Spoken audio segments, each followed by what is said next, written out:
मुझसे बारहा पूछा गया, कई दफ़ा पूछा गया, बहुत से लोगों ने सवालात किए और ये जानने की कोशिश की गई कि बेबसी क्या चीज़ है, कि इंसान बेबस क्यों हो जाता है, मजबूर क्यों हो जाता है। हज़रत अली अलैहिस्सलाम से किसी ने पूछा था कि इंसान बेबस या मजबूर क्यों हो जाता है, तो कि जिस बंदे ने क्वेश्चन किया था, सवाल किया था, तो उनको उन्होंने फरमाया था कि आप ऐसा करें, एक टांग ऊपर उठाएं। तो उस शख्स ने एक टांग ऊपर उठाई और उसके बाद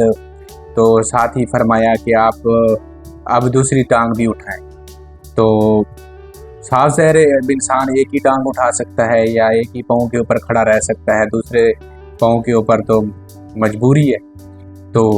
उन्होंने फरमाया कि ये मजबूरी है, ये बेबसी है, कि उन्होंने इस बात को वाज़े प्रैक्टिकली समझा दिया कि इंसान जब किसी सहारे के बग़ैर या किसी उसके बग़ैर जब कुछ ना कर सके तो वो बेबस हो जाता है, तो वो मजबूर हो जाता है। तो सम टाइम ये मजबूरी जो होती है या ये जो बेबसी होती है, ये हमें मुख्तलिफ़ तरीक़ों से हमारे पास आती है, मुख्तलिफ़ रिश्तों के ज़रिए आती है, रिश्तेदारों के ज़रिए आती है, ताल्लुक़ के ज़रिए होती है, ताल्लुक़ात के ज़रिए आती है। बाज़ औक़ात हम आह भी नहीं कर सकते इस मजबूरी, इस बेबसी की बेस के ऊपर। तो ये जो बेबसी है, तो एक जो जैसे एक शायर ने कहा था कि हम आह भी करते हैं तो हो जाते हैं बदनाम, तो वो कत्ल भी करते हैं तो चर्चा नहीं होता। तो इसी तरह इंसान जब बेबस हो जाता है, रिश्तों के हाथों बेबस हो जाता है, ताल्लुकात के हाथों बेबस हो जाता है, मोहब्बत के हाथों बेबस हो जाता है, इश्क के हाथों बेबस हो जाता है, तो ये जो ताल्लुकात होते हैं, ये बेबसी जो होती है, ये किस तरीक़ों से हमारे पास आती है? वो इसलिए हमारे पास आती है कि जब हम किसी को चाहते हुए या ना चाहते हुए जब हम किसी के हो जाते हैं और जब उसको हमारी परवाह नहीं होती, तो हम बेबस हम अपने आप को समझते हैं। जब कोई किसी के साथ आपने वादा किए होते हैं, अहद व पैमान किए होते हैं, किसी के साथ जीवन के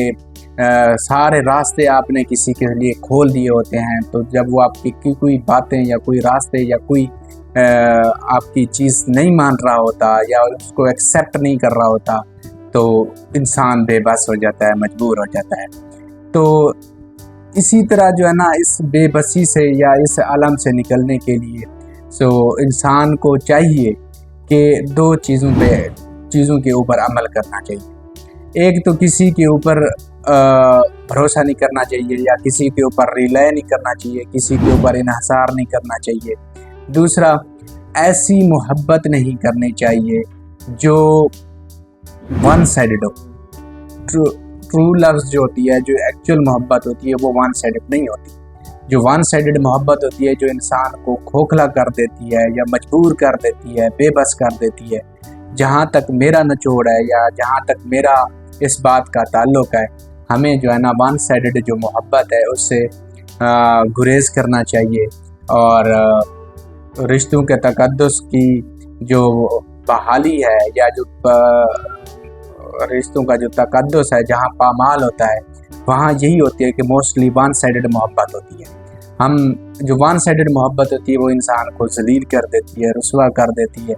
और हम तो बड़ी चाह से कह देते हैं ना, उसको मोहब्बत है या नहीं है, क्या हुआ, मुझे तो मोहब्बत है ना। ये जो हम कहते हैं ना, मुझे तो मोहब्बत है ना, ये जो मोहब्बत होती है वो जो वन साइडेड होती है, ये इंसान को खोखला कर देती है। वक्त के साथ साथ ज़ख्म बढ़ते जाते हैं और उसके बाद उस शख्स की जो चाहत होती है, वो जो जज्बात होते हैं, वो इंसान के अंदर एक इंसान को खोखलापन सा कर देते हैं। आज का टॉपिक ये था कि बेबसी क्या होती है, मैंने थोड़ा सा आपको समझा दिया। तो इस बेबसी से बचने के लिए, अपने आप को अच्छा एक डोपामाइन देने के लिए, अच्छा एक खुशगवार ज़िंदगी गुजारने के लिए अपने आप को बेबसी से निकालें और एक तरफ़ा मोहब्बत की बजाय दो तरफ़ा मोहब्बत को राइज करें और निकाह की तरफ रुझान अपना पैदा करें, जिससे आपको दिली सुकून मिलेगा। Thank you so much. अल्लाह हाफिज़ आज के टॉपिक के